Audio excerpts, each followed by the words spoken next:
السلام علیکم ورحمت الله وبرکاتو. محترم مسلمانانو ورونو، بعض ملحدین کفار یو سوال په موږ مسلمانانو په مؤمنانو باندې کوي چې هغه سوال بیا د بعض مؤمنانو او د مسلمانانو په ذهنونو کې هم راګرځي چې هغه ډیر مهم سوال دی. په دې باندې موږ او تاسو باید ځانونه پوه کو او د دې په جواب باندې هم باید موږ او تاسو ځانونه پوه کو. هغه سوال دا قسم کوي چې آیا شیطان د جنس د ملائکو نه دی او که نه دی؟ شیطان د جنس د ملائکو نه و او که نه و؟ که چیرته شیطان د جنس د ملائکو نه و، نو د ملائکو په باره کې خو د موږ مسلمانانو دا عقیده ده چې ملائکو چې دي هغه د الله د نور نه پیدا شوي دي، هغه په هیڅ وخت کې ګناه نه کوي.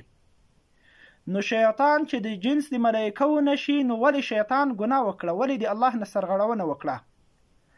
او که چیرته شیطان د جنس د ملائکو نه نشي، نو بیا باید آدم علیه السلام ته په سجدې په نه کړلو باندې باید شیطان نوی کافر شوی، باید راټل شوی نه وای.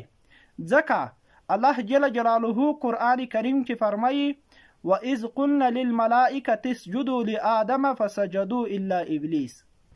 الله جل جلاله فرمایي چې موږ ملائکو ته ووایو چې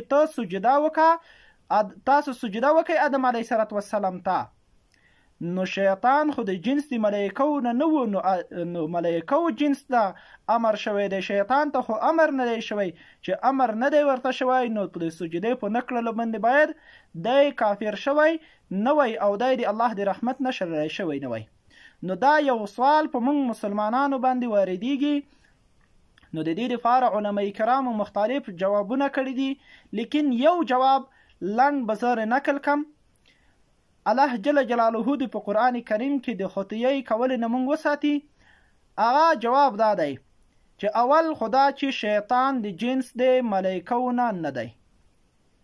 د جنس د ملائکو نه ځکه نه دی چې شیطان چې دی الله جل جلاله قرآن کې موږ ته فرمایي ففسق عن امر ربه وکان من الجن ففسق عن امر ربه. شیطان د خپل رب د امر نه سرغړونه وکړه، وکان من الجن دی د جنیات نه و، د فیریانو د جنس نه و، د جنس د ملائکو نه و. یو قرآن کریم په دې باندې شاهد دی چې شیطان چې دی هغه د جنس د ملائکو نه و. نو چې د جنس د ملائکو نه نشو، نو بیا شیطان تا خو امر دویم سوال جواب تبرو شو چې د جنس د ملائکو نه نشو، نو بیا خو په امر کې دی داخل نه دی. د جنس د ملائکو نه ځکه نه دی چې قرآن خپله په دې باندې شهید دی. او تعریف د شیطان چې موږ کو د ملائکو تعریف چې کو، نو هغه تعریف د دې بدل دی. منطقیان چې دی هغه متکلمین چې هغه تعریف د ملائکو کې جسم لطیف نورانی یتشکل باشکال مختلفه، جسم نورانی دی چې دی تشکل کیږي په اشکال مختلف سره. اما د شیطان تعریف چې کی جسم ناری، هغه جسم دی چې هغه د ویر نه پیدا شوی دی. نو دې دوا بدل شین شو.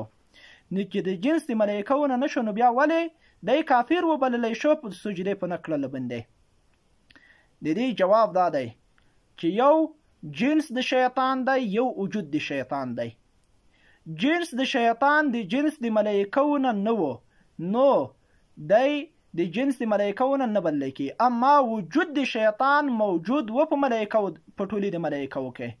شیطان د ملائکو په ټولي کې عمل ته موجود و، صریحتا که الله جل جلاله ملائکو ته امر کړی دی، د شرافت د وجې نه ملائکو ذکر دی، خو لیکن التا شیطان موجود و په ټولي د ملائکو کې.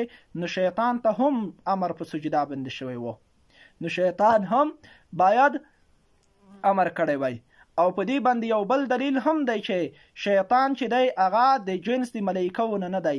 ځکه ملائکو په باره کې د موږ عقیده دا ده چې هغه چې دی تولد او تناسل نه لري، هغه الود نه وړي، هغه پیدایښت د الود د هغې نه کیږي، هغه چې دی جماع نه کوي، هغه د غرور د تکبر د دینه منزه دی. اما شیطان چې دی هغه تولد او تناسل کې هغې الودینه پیدا کیږي، او د هغې کې د ګناه مداف رته دو.